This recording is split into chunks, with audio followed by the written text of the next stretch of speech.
Senhor esteja convosco. Ele está no meio de nós. Proclamação do Evangelho de Jesus Cristo segundo Marcos. Glória a vós, Senhor. Naquele tempo, Jesus chamou os 12 e começou a enviá-los 2 a 2, dando-lhes poder sobre os espíritos impuros. Recomendou-lhes que não levassem nada para o caminho a não ser um cajado, nem pão, nem sacola, nem dinheiro na cintura. Mandou que andassem de sandálias e que não levassem 2 túnicas.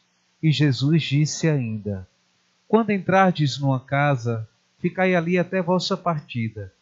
Se em algum lugar não vos receberem, nem quiserem vos escutar quando sairdes, sacudi a poeira dos pés, como testemunho contra eles. Então os 12 partiram e pregaram que todos se convertessem. Expulsavam muitos demônios e curavam numerosos doentes, ungindo-os com óleos. Palavra da salvação. Podemos sentar.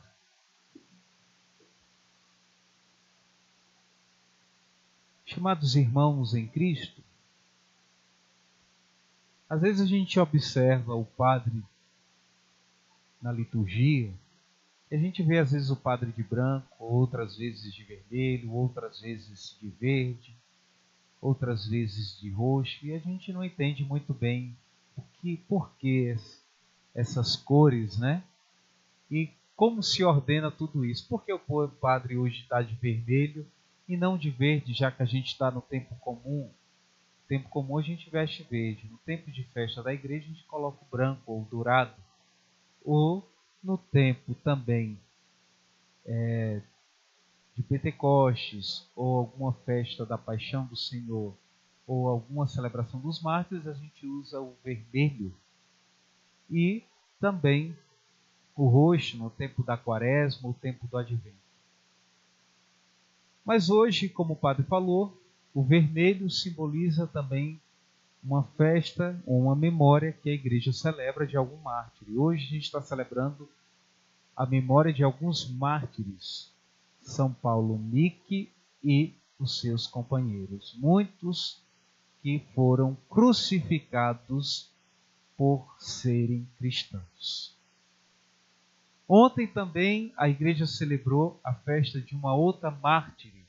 Mártire significa alguém que dá a vida por uma causa, ou seja, os santos mártires da igreja são aqueles que deram a vida em nome de Jesus Cristo. Ontem nós celebramos a memória de Santa Águeda. Quem já ouviu falar em Santa Águeda, levanta o braço, só para o padre saber. Quem conhece a história de Santa Águeda? Então, a gente sabe na história que o Império Romano, logo no início do cristianismo, o Império Romano dominava sobre tudo. Então eles iam conquistando cidades e eles iam implantando a forma do seu governo e a sua religião. Antes, o Império Romano não era cristão. Então, todos o povoado, cidades que Roma conquistava, o imperador colocava ali todas as normas de Roma. E o imperador sempre era cultuado como Deus deles. Então, quem tivesse um outro Deus era perseguido. Águeda, uma jovem bonita, dizem os relatos históricos que ela era muito bonita, e ela consagrou a sua vida a Deus. Sendo cristã, e naquela época o cristão que morava em território governado pelo Império Romano era perseguido. Tinha que viver o cristianismo clandestino, ou seja, escondido. Eu não podia publicamente mostrar a nossa fé. Graças a Deus, nós vivemos em um tempo em que nós podemos expressar a nossa fé. Mas chegarão dias em que a gente vai precisar dar testemunho e viver como clandestinos, como na época de Águeda e de muitos outros. Como ainda hoje em alguns países de outras religiões não aceitam o cristianismo, os cristianismos são mortos, muitos cristãos são mortos até hoje em alguns lugares. O Islã mesmo não aceita cristão. E alguns outros lugares na China tem o budaísmo, outra coisa. Como Paulo também na Nagasaki, né? Ele foi morto por ser cristão. Apenas isso. Não fez absolutamente nada. Então Águida, ela tinha consagrado a sua juventude a Deus. Só que a gente sabe que uma pessoa bonita chama a atenção, né? A Águida, por ser uma jovem bonita, chamava a atenção dos rapazes. E o pior de tudo, chamou a atenção de um rapaz soldado do Império Romano. Ele queria a todo custo casar com Águida. Só que Águida tinha consagrado a sua vida a Deus, ou seja, ela não ia casar. Ela tinha ofertado toda a sua vida, era virgem. E aí aquele rapaz disse para ela: se você não casar comigo, eu vou te denunciar ao Império Romano. Como ela não quis dialogar com ele, levaram ela até o imperador. E a primeira coisa que acontecia quando chegava um cristão no Império Romano. E isso antes do Império de Roma se converter ao cristianismo. Chegava o imperador e primeiro eles perguntavam se eles negassem a fé, eles seriam soltos. Se não negasse a fé do cristianismo, iam ser torturados. Águida não negou a fé. Você sabe qual foi a tortura que fizeram com Águida? Cortaram os seios dela. Primeira coisa. Mesmo assim, Águida continuou sustentando a sua fé e a sua consagração a Deus. Então despiram Águida, amarraram ela atrás de um cavalo, jogaram brasas acesas com cacos de vidro e arrastaram ela até a morte. Por ser cristã. Só que o que chamou a atenção dessa história de Águida, que é uma barbárie que muitos cristãos viveram, e graças ao sangue desses mártires a fé tem chegado até nós, ela cantava hinos ao Senhor, porque ela sabia que o que era reservado para ela era maior do que muito que ofereciam para ela. Ou seja, uma mulher que estava sendo torturada, arrastada num cavalo sobre brasas e cacos de vidro, cantava hinos ao Senhor. Por que o padre está contando essa realidade? Porque hoje nós celebramos a memória de mais mártires. Lá em Nagasaki existiam 3 jesuítas, um deles, São Paulo Miki, por ser cristão, como outros jovens, tinha até adolescente no grupo, eles foram chamados a negarem a fé. Como não negaram, suspenderam todos em uma cruz e começaram a golpear com espadas até eles morrerem. Foi assim que esses cristãos morreram, mas não negaram a sua fé.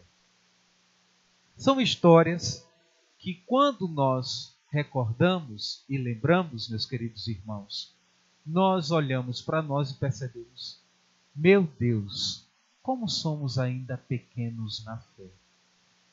Como ainda somos fracos na fé, porque essas pessoas dão um tapa na nossa cara quando eles viveram tudo isso. E eu citei o exemplo de Águida, porque da mesma forma a história diz que eles, quando estavam erguidos, o que motivavam eles é porque eles se assemelhavam ao mistério da cruz de nosso Senhor Jesus Cristo. Como o padre falou, é muito fácil vivermos a fé hoje. Mas se chegarmos um tempo em que para nós defender a fé ou assumir a fé seja uma questão de vida ou morte, quantos de nós teríamos a coragem de morrer por nosso Senhor Jesus Cristo? Quantos de nós negaríamos a fé para tentar salvar a nossa vida? E aí a gente volta para aquela passagem que o próprio Senhor diz: que adianta o homem tentar ganhar o mundo inteiro? O que adianta o homem tentar salvar a sua vida, mas perder a eternidade, perder a salvação? Jesus estava se referindo exatamente aos tempos difíceis. Porque muitas vezes nós caímos num grande pecado. Qual, padre? Às vezes a gente acha que por ser cristão, a gente não vai mais sofrer. Por ser cristão, a gente não vai passar mais por dificuldade. Por aceitar a fé, a gente não vai passar por provações ou tribulações. Ao contrário, meus irmãos, quando vocês abraçam a fé e querem ser fiéis, vocês serão mais tentados para desistirem. Tentados de várias formas. Tem gente que diz: depois que eu comecei a caminhar na igreja, padre, parece que toda a minha vida financeira desandou. Parece que quando eu não caminhava com Deus, as coisas estavam fluindo mais. Parece, padre, que eu vivia em bem. Mas depois que eu aceitei Jesus, começou as confusões na minha casa, as brigas. Ou seja, são provações para a gente poder abandonar a fé, meus irmãos. E nós não podemos ser fracos na fé. Quero retornar também ao evangelho de ontem, que foi muito pertinente. Um evangelho simples, que certamente todos já ouviram. Foi o evangelho onde Jesus, a gente sabe que na história, Jesus cresceu em Nazaré com José e com Maria. Depois que Jesus começou a sua vida pública, ele foi para uma cidade chamada Cafarnaum, porque Pedro morava lá, alguns discípulos moravam lá e estavam perto do margem do mar da Galileia. Então ali Jesus tinha como pregar e não precisava caminhar muito de Nazaré para ir poder à cidade de Tiberíades, da Galileia, né? Então Jesus se instalou ali em Cafarnaum. Mas certo dia, Jesus voltou a Nazaré e foi pregar lá, como Jesus ia de cidade em cidade pregando, falando a palavra de Deus, levando o anúncio do Senhor. E aí, Jesus, pregando em Nazaré, as pessoas estavam escandalizadas, dizendo: mas ali não é o filho do carpinteiro? Como é que ele pode estar curando, impondo as mãos, expulsando demônios? Tudo aquilo que a gente escuta falar, que esse homem caminhou sobre as águas, que esse homem está ressuscitando mortos. Eles estavam escandalizados. E diz o relato bíblico que Jesus não pôde realizar ali muitos milagres porque o povo não tinha fé. Aí nós entendemos, irmãos, que às vezes a gente pede algo a Deus. Quem já pediu alguma coisa a Deus? Levanta o braço aí.